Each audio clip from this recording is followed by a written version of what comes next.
হৃদয়ে কসবা টিভির সাথে থাকুন। কেটিভিকে লাইক, শেয়ার, কমেন্ট করুন। খুলনার কয়রায় ১০৩ কেজি হরিণের মাংস মাথাসহ হরিণ শিকারীকে আটক করেছে কোস্টগার্ড। মোহাম্মদ শহীদুল ইসলাম, খুলনা থেকে বিশেষ প্রতিনিধি, কসবা টিভি নিউজ ডেস্ক। শুনছিলেন সংবাদ শিরোনাম, এখন বিস্তারিত। কসবা টিভি। খুলনার কয়রায় প্রায় ১০৩ কেজি হরিণের মাংস, মাথা এবং হরিণ শিকারের ফাঁদ সহ একজন হরিণ শিকারীকে আটক করেছে কোস্টগার্ড। সোমবার রাত ১টায় কয়রা থানাধীন ছোট অংটিহারা এলাকা থেকে আটক করা হয়। আটককৃত হরিণ শিকারী মিজানুর রহমান কয়রা উপজেলার বাসিন্দা।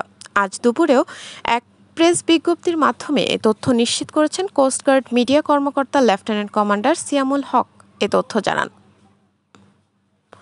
তিনি বলেন, কয়রা উপজেলার ছোট অংটিহারা এলাকায় একটি বিশেষ অভিযান পরিচালনা করা হয়।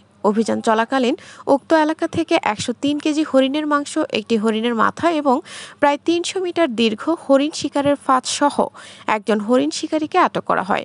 পরবর্তীতে জব্দকৃত হরিণের মাংস, মাথা, শিকারের ফাঁদ এবং আটককৃত ব্যক্তির আইনানুগ ব্যবস্থা গ্রহণের পর কয়রার আন্দারমানিক ফরেস্ট অফিসের নিকট হস্তান্তর করা হয়।